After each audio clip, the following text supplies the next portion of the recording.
as potencialidades, ele tem potencialidade pra tudo. Não, porque aí você não tá falando de uma coisa inata biologicamente, você tá falando de opções que ele teria que tomar durante a vida.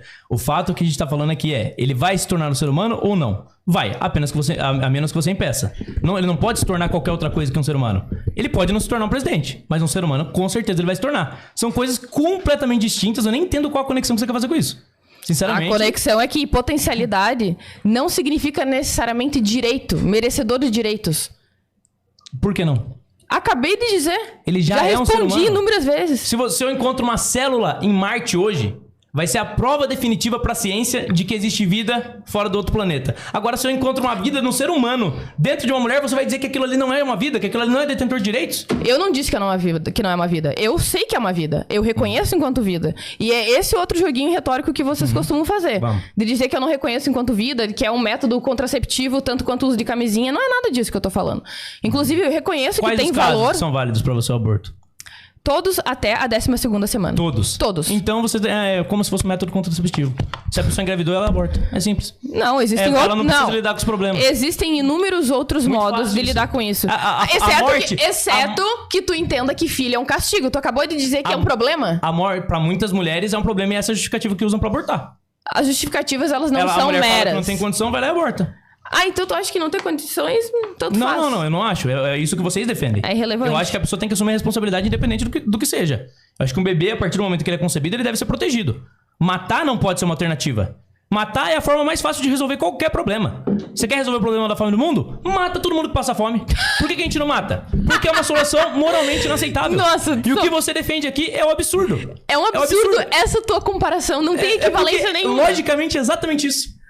O seu argumento carece de lógica. Eu vou deixar o público decidir isso. Se é comparável Mengele com aborto até a 12ª semana ou de exterminar inúmeras pessoas devido a necessidades com aborto até a 12ª semana. Eu definitivamente eu acho que o público com certeza vai entender. Vou deixar você falar por si mesmo.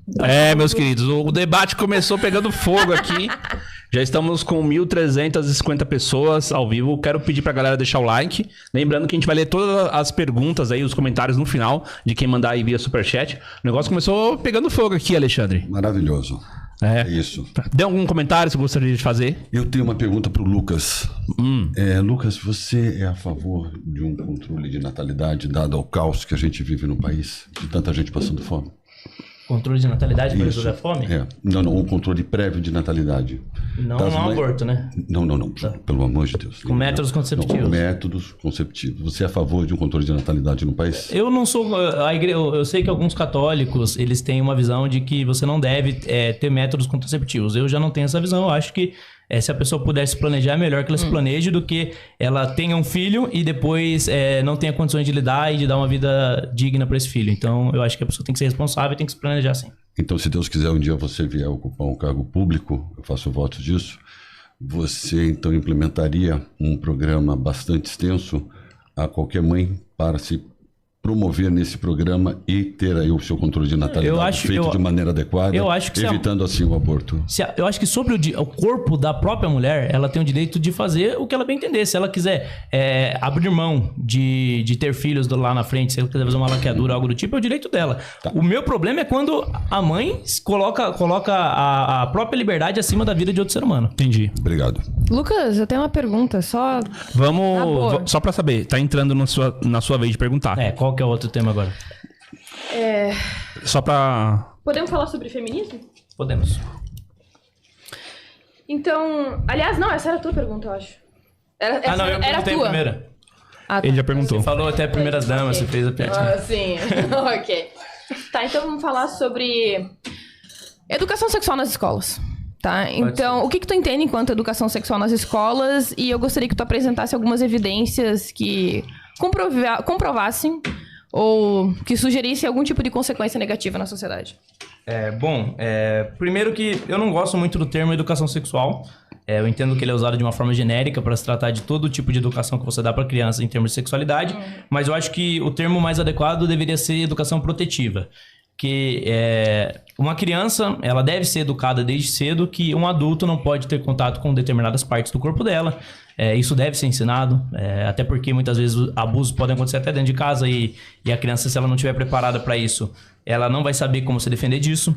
Então você tem que dar esse tipo de proteção. O que eu sou contra é o Estado, a máquina pública financiada pelo dinheiro dos impostos, determinar ou ensinar uma criança como que ela deve ou não fazer sexo, se ela deve ou não fazer sexo, ou mesmo ensinar a usar preservativos. Não é papel da escola isso. A partir do momento que a escola entra nesse tipo de seara, eu acho que a escola está usurpando um papel que é responsabilidade das famílias, e acho que isso é muito prejudicial porque a gente vê algumas consequências, como por exemplo, em 2007, que você teve uma tentativa de implementação do programa para crianças de 12 anos de ensinar crianças a colocar camisinha. Ou você tem, por exemplo, recentemente um livro didático que foi disponibilizado nas escolas que tratava ali de relações, tramas sexuais entre crianças. Então, esse tipo de erotização precoce das crianças eu sou contra, porque eu acho que você está sendo autoritário com os pais. Você está obrigando o pai a pagar para ser ensinado pro filho dele aquilo que ele não quer.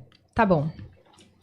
Primeiro, eu concordo contigo em relação à necessidade das crianças aprenderem a se proteger de abuso sexual, que inclusive pode acontecer dentro de casa, como acontece na maior parte dos casos.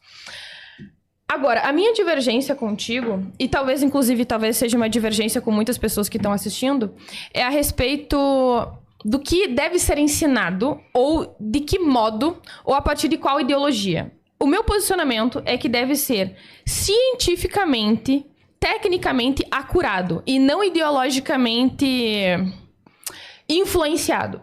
Então, por exemplo, quando a gente for analisar aqui o artigo, uma meta-análise dos efeitos de programas abrangentes da educação sexual em crianças e adolescentes em 2023, na verdade indicam que quando as crianças, a partir de determinada idade, elas aprendem sobre educação sexual, na verdade, em vez de incentivar que elas façam sexo, desenvolve, na verdade, uma abstinência sexual. Então, quanto mais elas aprendem de modo técnico e gradativo, correspondente à idade e o desenvolvimento psicológico delas, mais tarde elas vão fazer sexo. Então, quando eu tô defendendo educação sexual ou educação preventiva, que foi algo nesse sentido que tu falou, de 3 a 6 anos de idade, por exemplo, tu não vai ensinar as crianças a fazer sexo. Na verdade, tu vai ensinar que elas não falem com estranhos, consentimento entre as crianças, privacidade, que elas devam... O problema é que nem sempre isso que se acontece, proteger de qualquer forma. Tudo bem, essa é uma questão institucional que pode ser mal aplicada. Mas esse é o meu posicionamento, que deve ser cientificamente acurado e também gradativo de acordo com o desenvolvimento psicológico deles. Então, esse é o meu posicionamento. Eu acho que nós estamos de acordo. O grande problema é que muitos casos, isso aí nós temos notícias a rodo, de professores usando esse espaço de suposta educação preventiva para sexualizar crianças. E muitas vezes até com pretensões ideológicas, às vezes ali de querer desconstruir antigos valores. Eu recebo denúncias de pais o tempo todo no meu inbox, querendo que eu faça alguma coisa. Infelizmente hoje eu não tenho o que eu possa fazer nesses casos, mas de professores ensinando pro filho dele. Ele manda o filho pra escola e o professor chega pro filho dele e fala: ó, você pode ser o que você quiser. Você não precisa ser homem nem mulher. Ah, se você quiser ter relações, você pode ter, você é novo, mas você é livre. Já recebi diversas dessas denúncias. Então, não necessariamente é um problema institucional, é um problema prático. Ideólogos, pessoas que usam esse espaço do ambiente de ensino para destruir a cabeça das crianças. E isso, eu acho que é o papel de qualquer figura pública, de qualquer influenciador, de qualquer político de fiscalizar e impedir que aconteça. A gente não pode admitir que para crianças financiadas com dinheiro público seja contratado um cavalo taradão para fazer danças pornográficas na frente de criança. Não é para isso que um pai manda o filho para a escola. Não é para isso que o pai gasta o dinheiro dele, não é para isso que o pai trabalha para pagar imposto. Então, esses absurdos que eu viso combater. Eu não, de forma alguma, vou combater você conscientizar uma criança de que um adulto não pode ter contato com as partes íntimas dela. Isso é o mínimo. A gente tem que ter essa conscientização. Até porque, infelizmente, no Brasil, muito em consequência da revolução sexual, nós temos famílias completamente desestruturadas que muitas vezes não dão esse suporte para a criança. E daí, às vezes, a escola é o único lugar onde ela vai aprender a se defender. Eu concordo, realmente o ambiente escolar ele pode se tornar um dos últimos refúgios que as crianças têm, mas eu acho que é sempre importante sim pontuar que existe uma diferença entre estímulo sexual e sexualidade precoce, de conhecimento técnico acerca de métodos contraceptivos, de senso de consentimento, de privacidade, de noção de limite do que é o seu corpo do corpo de outra pessoa. Só que aí é uma coisa importante também. Não é porque é algo mal aplicado que necessariamente a ideia em si seja ruim.